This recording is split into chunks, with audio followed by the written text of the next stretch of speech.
Disney's Lorcana released over the weekend, and for many people, that's the big news story. But we have a few other stories to talk about for this week's news roundup, so let's get to it for the week of August 21st, 2023.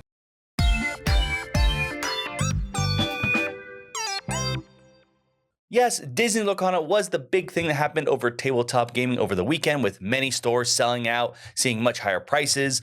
So basically, I want to just have a quick segment here to remind people, especially those who maybe have never played a trading card game before, that prices may seem very high right now. That is because 1, generally at the start of any card set, it tends to be a bit higher.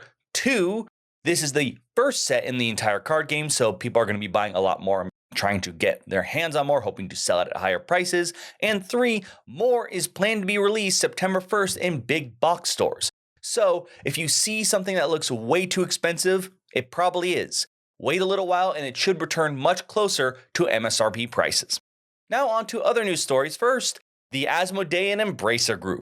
If you don't know, Asmodee is a company that now has bought up a ton of different board game companies, which is now owned by the Embracer Group, a company that just owns a lot of different IPs, though it does seem to have a good share in the nerd culture space.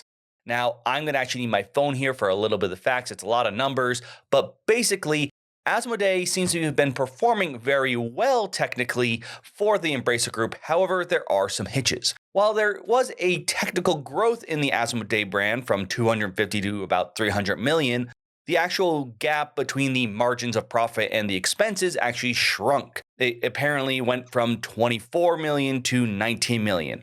Supposedly, there's a lot of reasons. For example, inflation, now feels like more of a scapegoat whenever I hear companies say that, as well as a staff increase, which is interesting because I thought I just reported on Embracer cutting a bunch of people. Maybe it wasn't in the Asmodee market, but it was also mentioned a much heavier focus on TCG. Apparently, that's more expensive. I don't know if they mean because they did big focus on the new Star Wars trading card game that's coming out and just haven't technically collected profits on that yet because it's not for sale yet, or if actually printing cards is more expensive. So I'm very curious on that front. But like I said, sales are still up, they said. It's just, once again, much smaller. Though they did say that their entertainment services went up pretty well, mostly because of Magic's The Gathering, because they technically have the Lord of the Rings, the Middle-earth Enterprises rights. So if the Lord of the Rings Magic set did well, therefore they do well. In the end, it's one of those things that, to me, because I'm not, one of the head officials or huge stockholders, I'm like, oh, it grew. That's good. That's all I want to hear. But because the profit margin is actually smaller, I don't know if that is the more important number or growth. But hopefully this does lead to an overall conclusion that the Asmodee section, aka the tabletop area of the Embracer Group, is doing very well versus the rest, because like I said, I thought I talked about how they had layoffs because they weren't doing well. So maybe that this once again is more of their golden goose area that hopefully they don't screw up. And now on to a really disappointing story. The FIDE, or basically the International Chess Federation, the people who make all the rules for the tournaments, have come out with some new rules that basically make it hell for anyone trans, but in particular trans women, to play in chess tournaments. Now, this is all because chess actually has two different sort of branches when it comes to tournaments: the general or open tournaments, which just has everyone, and then there are women-only tournaments. Now, you may already be wondering why there is a separation in the first place. Apparently, this was to increase a spotlight on female players, as chess, at least back then and probably still now, I don't have official numbers, is more dominated by men in both the hobby and professional scene. Now, if you are a trans woman, you're going to have to jump through a few more hoops that have been set on fire in order to play. It now requires you to provide sufficient evidence of the gender change, and I don't know how much documentation that can occur. In addition, there was this one line that definitely at least made me feel a bit worried. Get the exact wording here, that it complies with their national laws and regulations, which now makes me worry if that means not only where you're from, and of course if they recognize trans people and laws, but also where the tournament's being held. So even if the country you are from is very friendly towards the LGBTQ community, if you have a tournament somewhere where it's not, that could change whether you are legally allowed to play in the tournament. And the process to get improved, by the way, through all this documentation, said could take up to 2 years. During that time, you can still play in the general open chess tournaments, but it seems that you're going to be forced to use your original name, not the new name you may be going by now, basically dead naming you. And there's also this whole way of once you are officially selected, how trophies are going to be transferred or lost, but kept at the same level or lower, which just sounded very confusing to me.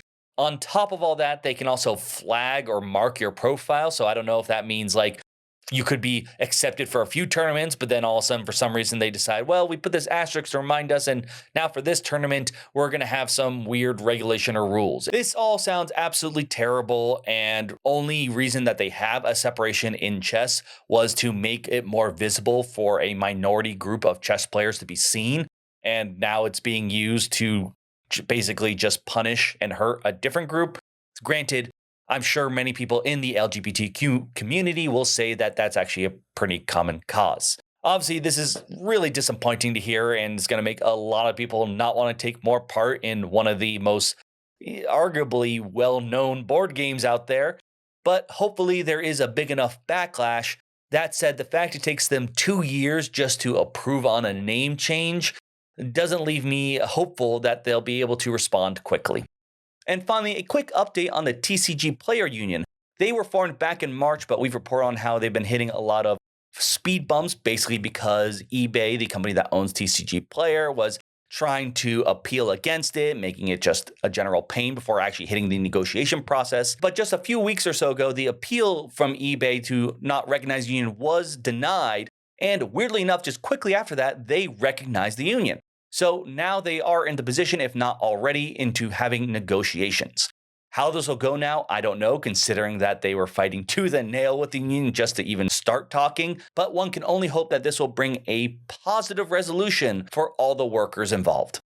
And now on to game announcements. First, these are actually announced from Arcane Wonders at Gen Con.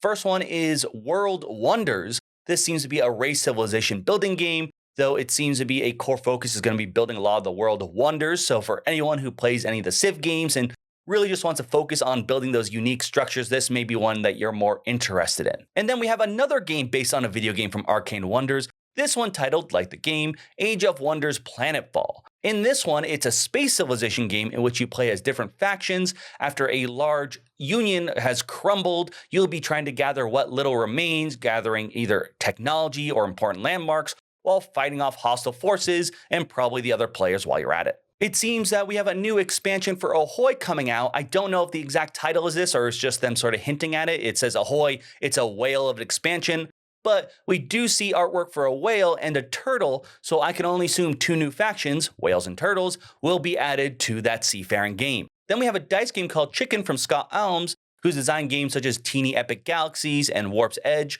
This is a push your luck game in which you'll be rolling dice trying to get chickens, but each egg you roll will add more chickens to the dice pool as you pass it around until someone chickens out and resets the dice. But that is all we have this week. I assume most of you are busy trying to get your hands on, or maybe if you did, learning to play Disney's Lorcana. Let me know what you thought about these stories, as well as anything else you think that might be interesting that I may have missed. I'd love to hear everything you have in the comments down below. But for now, I'm Will, and this has been the News Roundup.